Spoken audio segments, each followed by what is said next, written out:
좋은 아침입니다. 우리 찬양하시면서 아침 제풀 함께 드리시도록 하겠습니다.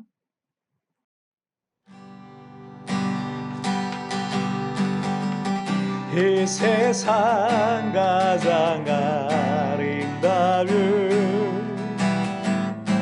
순종의 능력, 온 세상 다시 빛나게 한 생명의 눈물, 그가 이 땅에 오신 이유, 죽어야 살게 되고 져야만 승리하는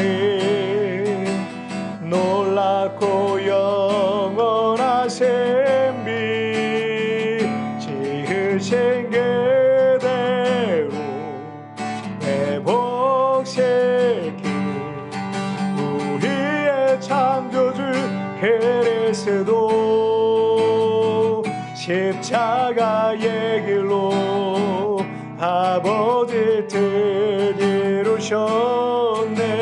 그가 이 땅에 오신 이유, 이제 우리에게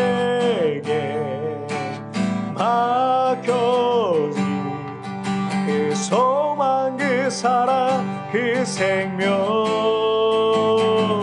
아름답고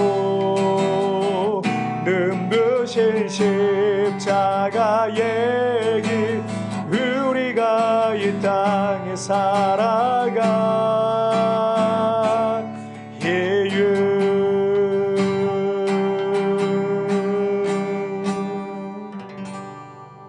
아멘.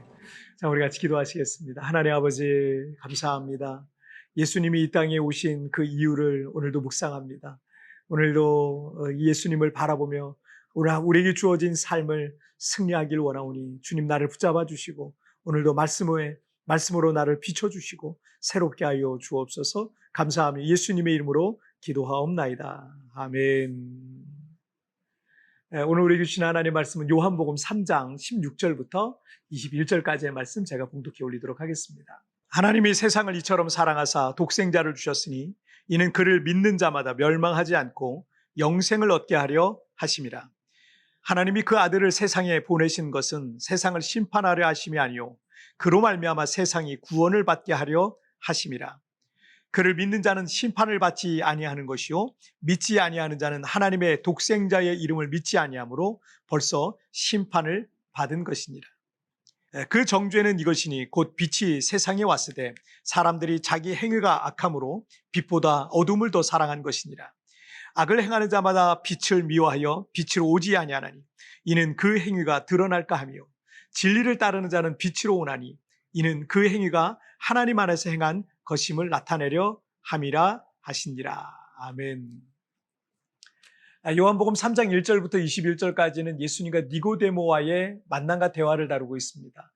1절부터 8절은 사람이 거듭나지 아니하면 하나님 나라에 갈 수 없다는 말씀이고, 9절부터 15절까지는 나무에 높이 달릴 인자, 예수님을 믿는 자마다 영생을 얻게 된다는 말씀입니다. 그리고 오늘 본문의 이 시작은 죄에 빠져 하나님의 심판을 받아 지옥에 떨어질 수밖에 없는 온 인류를 향한 하나님의 사랑과 구원의 선포로 시작이 되고 있습니다. 왜냐하면 그 유명한 그 성경 구절인 요한복음 3장 16절을 보시면, 하나님이 세상을 이처럼 사랑하사 독생자를 주셨으니 이는 그를 믿는 자마다 멸망하지 않고 영생을 얻게 하려 하심이라. 하나님은 사랑의 하나님이면서 동시에 공의의 하나님이세요. 하나님 안에는 실수한 사람과 죄인을 용서해 주시고 품어주시는 사랑이라는 속성이 있지만, 동시에 죄 지은 사람을 반드시 벌하셔야만 하는 공의라는 속성 또한 갖고 계신 거예요. 하나님의 아들이신 예수님께서 이 땅에 오신 이유는 그 하나님의 사랑과 공의라고 하는 이 속성을 모두 만족시키기 위해 오신 거예요. 하나님의 공의에 의해 우리 모두는 죄의 벌을 받을 수밖에 없는데, 우리가 받아야 될 그 벌을 예수님께 대신 받으심으로 하나님의 공의를 만족시켰고, 그 희생으로 우리를 위한 하나님의 사랑 또한 보여주셨다라는 얘기죠. 여러분, 세계 3대 종교라고 하면 기독교, 이슬람, 또 불교를 말하겠죠. 이 기독교는 예수님으로부터 시작되었고, 또 이슬람교는 마호멧을 통해 시작됐고, 불교는 부처, 석가모니를 통해 시작됐어요. 그런데 마호멧이 우리 죄인들을 위해서 뭘 해줬나요? 부처가 우리 죄인들을 위해 뭘 해줬나요? 여러분, 오직 예수님만이 우리를 위해 십자가에서 죽기까지 희생하신 거예요. 진짜 사랑은요, 내가 누군가를 위해서 희생할 때 증명되는 겁니다.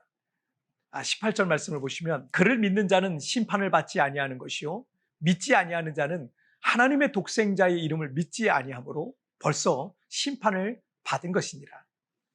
제가 전도사 시절에 가르쳤던 고3 제자 하나가 수능을 봤는데 서울대학에 들어가기엔 성적이 좀 부족했습니다. 그런데 이 친구가 꼭 서울대에 들어가고 싶었어요. 합격 대기자 명단에 이름을 올린 거예요. 될지 안 될지는 몰랐는데 어느 날 합격했다고 연락이 온 겁니다. 이 친구가 펄쩍펄쩍 뛰면서 얼마나 기뻐했는지 모릅니다. 복음이라는 것은 굿 뉴스, 기쁜 소식을 말하죠. 내가 자격이 없는데 어떤 영광스러운 곳에 들어갈 기회를 준다면 이게 복음 아니겠습니까? 우리는 천국에 들어갈 자격이 없고 영생을 얻을 자격이 없고 하나님의 자녀가 될 자격이 없습니다. 하지만 하나님의 독생자이신 예수를 믿으면 다른 자격 묻지 않고 구원과 영생을 주신다는 거예요.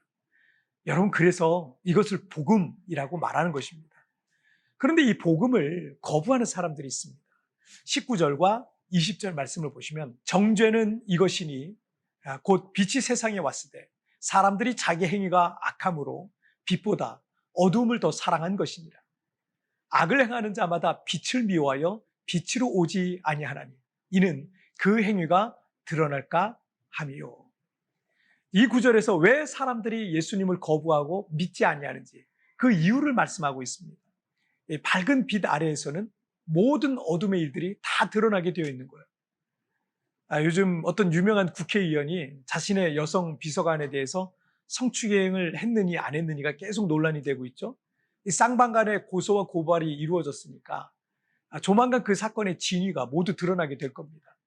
누군가는 진실을 말하고 있는 거고 누군가는 거짓을 말하고 있을 겁니다. 그런데 왜 사람들은 이런 상황이 오면 본능적으로 나는 아니다 라고 부인부터 할까요? 자신의 과오를 인정하는 순간 그는 밝은 세상 앞에서 죄인이 되기 때문에 그렇습니다. 제가 목회를 하면서 안타까운 사람들을 종종 보게 되는데, 교회를 오고 싶어도 교회 공동체와 가까워지고 싶어도 그럴 수 없는 상황에 있는 분들이세요. 지금 자신의 삶을 사람들 앞에 자신 있게 드러내지 못할 만한 분들이 계세요.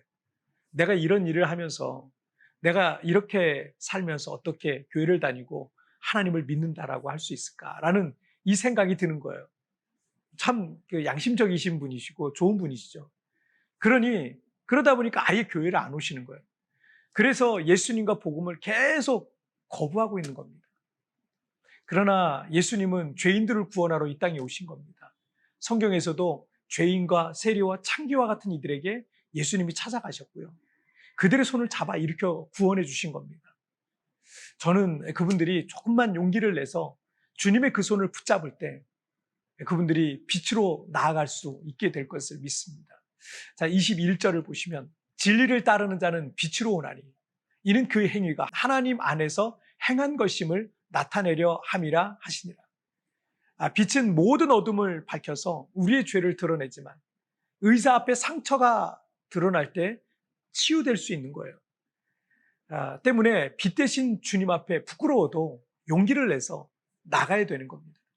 그러면 그때부터 우리의 삶에 있는 모든 어둠이 물러가게 될 것입니다. 여러분, 조금 용기를 내셔서 빛 대신 주님 앞에 나아가시길 바랍니다. 자, 우리 같이 기도하실까요? 살아계신 하나님 아버지, 감사합니다. 오늘도 이렇게 빛 대신 그 주님 앞에 나아갈 수 있는 은총을 주신 것 감사합니다. 때로는 너무 부끄러워서 내 죄가 다 드러나고 너무 죄송하고 부끄러워서 주님 앞에 나가지 못할 때도 있습니다.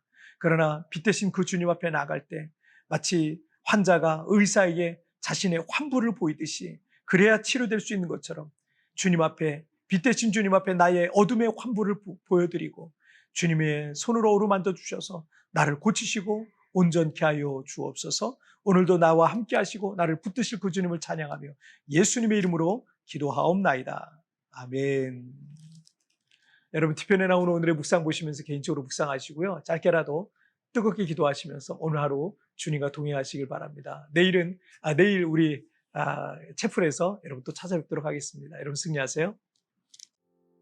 빛은 모든 어둠을 밝혀 우리의 죄를 드러내지만 의사 앞에 상처가 드러날 때 치유될 수 있는 것입니다. 때문에 빛 대신 주님 앞에 부끄러워도 용기를 내서 나가야 하는 것입니다. 빛 대신 주님 앞에 나아갑시다.